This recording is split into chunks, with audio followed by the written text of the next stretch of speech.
আসসালামু আলাইকুম রহমতুল্লাহি ওবরকাতুহু। সম্মানিত দর্শক, সামাজিক মাধ্যমে রীতিমতো তোলপাড় চলছে। রাষ্ট্রপতি পদে খায়রুল দেওয়ান প্রার্থী হতে চান। ইত্তেফাক থেকে শুরু করে আরও অনেক পত্রপত্রিকাগুলো তারা ফটোকার্ড ছাপিয়েছে। অনেকে খায়রুল দেওয়ানকে নিয়ে ভিডিও বানিয়েছে। আর জনাব খায়রুল দেওয়ান তিনি নিজেও অত্যন্ত দ্ব্যর্থহীনভাবে ঘোষণা করেছেন যে তিনি রাষ্ট্রপতি হতে চান এবং এই পদে তার চেয়ে যোগ্যতম এবং জনপ্রিয় প্রার্থী বাংলাদেশে নেই। তার ধারণা বিএনপি, আওয়ামী লীগ, জামাত, এনসিপি যে দল থেকেই লোকজন এমপি প্রার্থী বা এখন যারা এমপি আছেন তারা সবাই তুলনামূলকভাবে জনাব খায়রুল দেওয়ানকে রাষ্ট্রপতি রূপে পছন্দ করেন। সবচেয়ে বড় ব্যাপার হলো কি জানেন? মানুষের বিশ্বাস। তো খায়রুল দেওয়ান এই কথাগুলো বলেন এবং তিনি বিশ্বাস করেন। এর আগে তিনি প্রধানমন্ত্রী হতে চেয়েছিলেন। প্রধানমন্ত্রী হতে চাওয়ার সময় তিনি বেশ কয়েকটা পোস্টার, তারপরে লিফলেট ইত্যাদি টানিয়ে তিনি নিজেকে প্রধানমন্ত্রী রূপে ঘোষণা দিয়েছিলেন এবং প্রধানমন্ত্রী খায়রুল দেওয়ান। এখন তার মনে হচ্ছে যে প্রধানমন্ত্রীর পরিবর্তে রাষ্ট্রপতি পদটি তার জন্য অধিকতর উপযুক্ত। এই বিষয়গুলো নিয়ে আলোচনা করব। আপাত দৃষ্টিতে বিষয়টি আপনাদের কাছে হাস্যকর মনে হতে পারে, সিরিয়াস নয় বা অনেকটা ফালতু বিষয় মনে হতে পারে।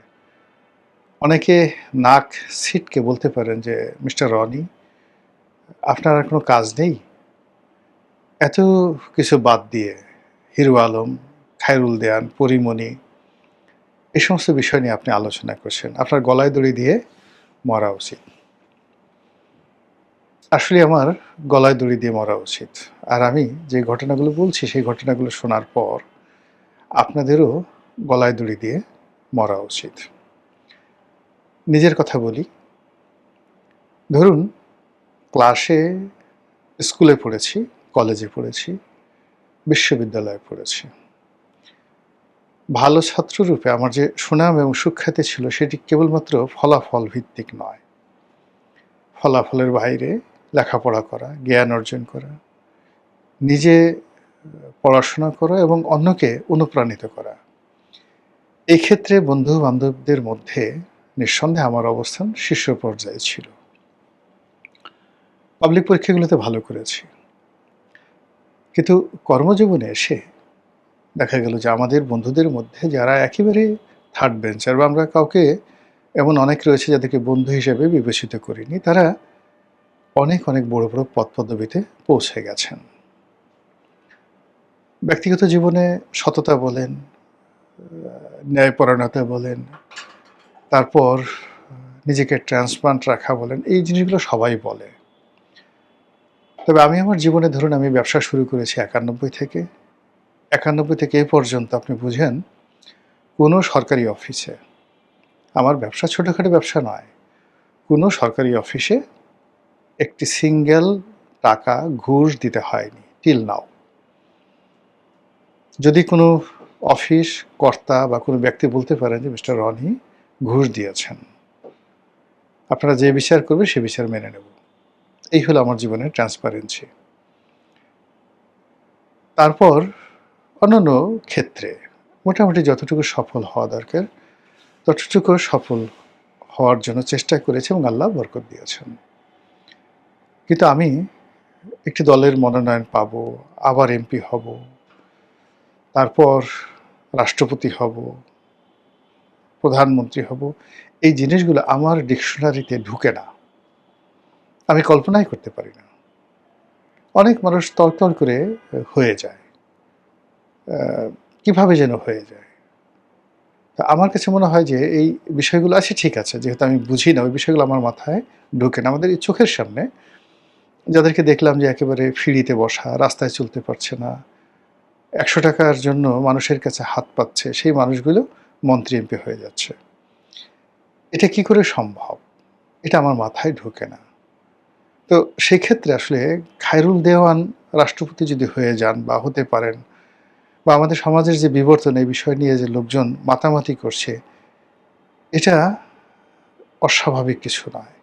আমরা আসলে সামাজিকভাবে খায়রুল দেওয়ানদের মতো মানুষদের নেতৃত্বের জায়গাতে পৌঁছে গেছি। খায়রুল দেওয়ানকে আমি চিনি ব্যক্তিগতভাবে বিভিন্ন কারণে চিনি। এর কারণ হলো যে তার বিচরণ ক্ষেত্র তোপখানা রোড, প্রেস ক্লাব, পুরানা পল্টন, এ সকল এলাকাতে, গুলিস্তান এলাকাতে। আর আমি এই এলাকাতে আছি 1986 থেকে, 86 সন থেকে, চাকরির সুবাদে এবং নিজের ব্যবসা বাণিজ্যের সুবাদে। 91তে যখন ব্যবসা বাণিজ্য শুরু করি তখন আমার অফিস ছিল 53 মতিঝিল। আর 1997 থেকে আছি 33 তোপখানা রোড। তো এই জায়গাতে যত মানুষ আছেন যারা এই রাজপথে চলেন, গুন্ডা, বদমাশ, ভিখারি থেকে শুরু করে আরও অনেক কিছু, সবাইকে আমি চিনি। তা সেই সুবাদে অনেক দিন ধরে খায়রুল দেওয়ানকে দেখছি। তিনি দেখা হলে সালাম দেন। তারপর আমাকে বলেন যে, আমি তো রাষ্ট্রপতি প্রার্থী হব, রাষ্ট্রপতি পদে দাঁড়াবো, আপনি আমার জন্য দোয়া করবেন আর আমাকে সমর্থন দেবেন। এবং এই কথাগুলো তিনি বলছেন অনেক আগে, আমার মনে নাই কি 4 বছর আগে না 10 বছর আগে, আমার এটা মনে নাই। 2 নম্বর হলো যে তোপখানা রোডের ভিতর দিয়ে একটা রাস্তা আছে যেটি অন্ধকল্যাণ সমিতি আছে। সেই অন্ধকল্যাণ সমিতির না, অন্ধকল্যাণ সমিতি নয়, এটা হলো ঠিক ওই রিপোর্টার্স ইউনিটিতে যাওয়ার জন্য সামনে কি যেন একটা সরকারি অফিস আছে। তো এই এখানে অনেকগুলো রাজনৈতিক দলের অফিস আছে, বাসদের অফিস আছে এই গলির ভিতরে। তো এই রাস্তা দিয়ে যখন আমি সরোয়ার্দী উদ্যানে বা রমনা পার্কে ব্যায়াম করতে যাই, তখন আমার সঙ্গে খায়রুল দেওয়ানের দেখা হয় এবং তার সঙ্গে আমি দেখি সবসময় 10-12 জন লোক দাঁড়ানো থাকে এবং যারা দাঁড়ানো থাকেন তারা বয়স্ক মানুষ এবং তারা আলাপ আলোচনা করেন এবং আপনার তাদের কাউকে পাগল বলে মনে হবে না, কাউকে পাগল বলে মনে হবে না। তারা খায়রুল দেওয়ানের নেতৃত্বে দাঁড়িয়ে থাকেন, ঘন্টার পর ঘন্টা চা খান এবং সেখান থেকে খায়রুল দেওয়ান এবং তার যারা লোকজন আছে তারা সালাম দেন। তো এই খায়রুল দেওয়ান এখন রাষ্ট্রপতি হতে চাচ্ছেন কেন, হোয়াই? প্রথম কারণ হলো খায়রুল দেওয়ানের মনে হচ্ছে যে রাষ্ট্রপতি পদে যারা আছেন তারা তার চাইতে যোগ্যতা সম্পন্ন নন। দ্বিতীয়ত, তিনি যদি রাষ্ট্রপতি হন তাহলে বর্তমান যারা রাষ্ট্রপতি আছেন তাদের চাইতে তিনি দেশ জাতিকে ভালো কিছু দিতে পারবেন। তৃতীয়ত, তার মনে হচ্ছে যে এই পদটি বেশ লোভনীয়, লাভজনক। এখন তিনি কিভাবে চলেন আমি জানি না। তার বিরুদ্ধে কোনো অভিযোগ নেই, চাঁদাবাজির অভিযোগ নেই। তারপর অন্য কোনো রকম নেতিবাচক কোনো অভিযোগ এই ভদ্রলোকের বিরুদ্ধে নেই। তার চেহারা সুর দেখে মনে হয় না যে সে খুব ধনাঢ্য পরিবারের সন্তান। তাকে কষ্ট করে চলতে হয় এই শহরে। হয়তো 10 জনের সাহায্য সহযোগিতা নিয়ে বা যে কোনো কারণেই হোক বা যেভাবেই হোক তিনি তার কর্মকাণ্ড চালিয়ে যাচ্ছেন। কিন্তু এই কর্মকাণ্ড চালাতে গিয়ে তিনি অন্য সব মানুষের মতো গুন্ডামি, বদমাইশি, চুরি ডাকাতি, রাহাজানি এ সমস্ত জিনিস করছেন না। তার চেহারাতে অপুষ্টির ছাপ আছে, দারিদ্রতার ছাপ আছে। কথাবার্তা বলতে গেলে কখনো কখনো কিছুটা অসংলগ্নও আপনার মনে হতে পারে। তো এই মানুষটি জীবন যুদ্ধে প্রতিনিয়ত ব্যস্ত থাকে। একদিকে রাষ্ট্রপতি হওয়ার বাসনা, অন্যদিকে রাজনীতি করার সুতীব্র আকাঙ্ক্ষা। 10 জন 12 জন লোক নিয়ে সে নিজের হাতে মাইক নিয়ে স্লোগান দেয়, পিছনে পিছনে 10-12 জন লোক হাঁটে। আপনি, এটা এত সহজ বিষয় না। আপনি একটু প্রথমত একটা মাইক হাতে নিয়ে তোপখানা রোড দিয়ে বা এখান দিয়ে একটু ঘুরবেন, পিছনে 10 জন লোক থাকবে। আপনি একটু অ্যারেঞ্জ করে দেখেন তো জিনিসটা কত সহজ। 1 দিন পারবেন, 2 দিন পারবেন। প্রথমত আপনি স্বাভাবিক মানুষ হলে আপনার খুব শরম লাগবে, লজ্জা লাগবে। এরপর আপনার ভয়ও লাগবে। তারপর আপনি লোক ভাড়া করে আনতে হবে অথবা নিজের আত্মীয়স্বজন যারা আছে বা বন্ধু-বান্ধব আছে, আপনি তাদেরকে রাজি করাতে পারবেন না। তো 1 দিন, 2 দিন, 3 দিন আপনি এই কাজ করার পর 4র্থ দিন আপনি একজন লোকও পাবেন না। কিন্তু খায়রুল দেওয়ান গত ৮-১০ বছর ধরে সে এই কাজ করে যাচ্ছে। তিনি নেতা, তার কর্মী আছে। ১০ জন হলো তার কর্মী আছে। সেই কর্মীরা তার কথা শুনে, সবাই তাকে রাষ্ট্রপতি হিসেবে ডাকে এবং সে নিজে মাইক হাতে স্লোগান দেয়, সবাই তার পেছনে স্লোগান দিচ্ছে এবং যারা স্লোগান দিচ্ছে তারা বয়সে বা চেহারা ছবিতে কেউ খায়রুল দেওয়ানের চেয়ে ইনফেরিয়র নন এবং খায়রুল দেওয়ান যাদেরকে আনেন বা তার সঙ্গে যারা চালচলন করেন তারা কেউই ভাড়াটিয়া লোক নয়, তাদের একটা গ্রুপ আছে এবং এই পুরো গ্রুপটাই আপনি দেখবেন যে তাদের কারোর বিরুদ্ধে এরকম ২ নম্বরী কোনো কাজের অভিযোগ নেই। তো কাজে এই যে জীবনযুদ্ধে যে লোকগুলো খায়রুল দেওয়ানের সাথে আছে তারা মনে করছেন যে যদি খায়রুল দেওয়ান রাষ্ট্রপতি হয় তাহলে তাদের এই যে অভাব অভিযোগ এগুলো দূর হয়ে যাবে, তারা চাকরি পাবে, তারা বাসস্থান পাবে, তারপর তারা যাকে বলা হয় সরকারি ভাতা পাবে, বেতন পাবে এবং এই যে তাদের স্বপ্ন, এই স্বপ্ন লালন করে তারা দীর্ঘদিন আছে এখানে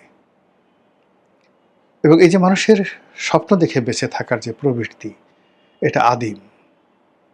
বিখ্যাত একটা গল্প পড়েছিলাম, কার লেখা মনে নেই, খুব বিখ্যাত ইংরেজি একজন লেখকের লেখা। বরফের মধ্যে একজন মানুষ পড়ে গেছে। নর্মালি এত তীব্র শীতের মধ্যে ১-১.৫ ঘন্টার মধ্যে তার জমে যাওয়ার কথা, মরে যাওয়ার কথা, কিন্তু সে মরেনি। যখন তাকে উদ্ধার করা হলো সবাই জিজ্ঞেস করলো যে আশ্চর্য ব্যাপার, তুমি মরলে না কেন, তোমার বেঁচে থাকার রহস্য কী?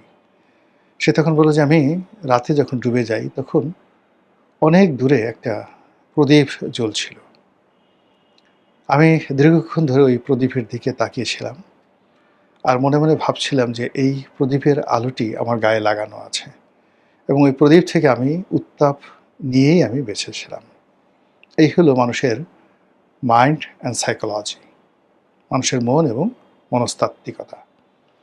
তো সেই ক্ষেত্রে এই যে খায়রুল দেওয়ান হয়তো কিছুই হতে পারবেন না, হয়তো আপনি আমি ঠাট্টা করব, মস্করা করব, কিন্তু সে একটা আশা নিয়ে বসে আছে যে এখানে যারা বিভিন্ন সময় গিয়েছেন তারা তো বসেই থেকেছেন, তারা তো কোনো কাজ করেননি, তারা রাষ্ট্রের অর্থবৃত্তি নিয়েছে, তা আমি নিতে অসুবিধা কি, আমিও তো এই রাষ্ট্রের একজন নাগরিক। আর অন্যদিকে যে বহু সংখ্যক মানুষ যারা মধ্যবিত্ত, তারা এই খায়রুল দেওয়ানকে প্রার্থী করার জন্য তারা কেন ট্রল না করে খুব সিরিয়াসলি কথাবার্তা বলছে, এর কারণ হলো প্রচলিত সমাজ ব্যবস্থার উপর আমাদের ক্ষোভ দেখা দিয়েছে, আমাদের রাগ হচ্ছে, আমরা কোনো অবস্থাতেই মেনে নিতে পারছি না। আমাদের চোখের সামনে বোকা বোকা লোকগুলো, আপনার আমার চেয়ে বোকা বোকা লোকগুলো আমাদের মাথার উপরে বসে যাচ্ছে। আমাদের চোখের সামনে সেই সমস্ত লোক আমাদের নেতা হয়ে যাচ্ছে যাদেরকে আমরা কাজের লোক হিসেবেও রাখতে আগ্রহী ছিলাম না কখনো। আমরা জানি যে এই লোকটি টাউটে আজম, চরিত্রহীনতায় মাস্টার ডিগ্রি, পিএইচডি ডিগ্রি করা, দুনিয়ার এমন কোনো জায়গা নেই যে তার লাম্পট্য প্রদর্শন করেনি। এরকম লম্পট, এরকম চরিত্রহীন লোকগুলো পবিত্র পবিত্র জায়গাতে, পবিত্রতম জায়গাগুলোতে বসে আছে এবং বসে বসে সেখানে তারা ওয়াজ করছে, নসিহত করছে, ধর্ম শেখাচ্ছে। সবচেয়ে অশিক্ষিত লোকটি আপনার বিশ্ববিদ্যালয়ের চ্যান্সেলরকে, ভাইস চ্যান্সেলরকে সে শিখাচ্ছে ফিজিক্স কাকে বলে, কেমিস্ট্রি কাকে বলে। সবচেয়ে অসৎ ব্যক্তিটি সে সবচেয়ে দুনিয়ার বা বাংলাদেশের সবচেয়ে সেরা সৎ মানুষকে শিখাচ্ছে সততার মূল্যটা কী। সবচেয়ে দুর্বল যে লোকটি সে আপনাকে স্বাস্থ্য পরিষেবা সম্পর্কে শেখাচ্ছে। সবচেয়ে দেউলিয়া লোকটি জীবনের যেখানে হাত দিয়েছে সেখানে সর্বনাশ করেছে, সে আপনাকে financial management, banking and economy reformation শেখাচ্ছে।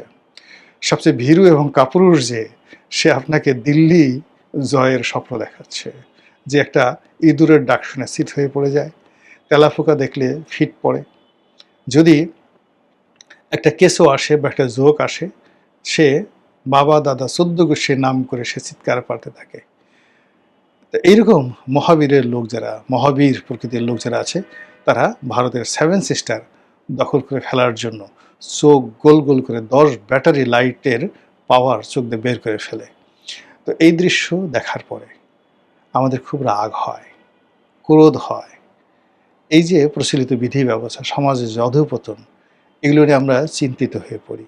আর ঠিক সেই সময় মনে হয় যে এই যে যন্ত্রণা পাচ্ছি তার চেয়ে বরং খায়রুল দেয়ানের মতো সহজ সরল মানুষ তারা যদি রাষ্ট্রপতি হয় কিংবা প্রধানমন্ত্রী হয়, অসুবিধাটা কি? মহান আল্লাহ আমাদের সবাইকে হেদায়েত দান করুন, হেফাজত করুন। আসসালামু আলাইকুম ওয়া রাহমাতুল্লাহি ওয়া বারাকাতুহু।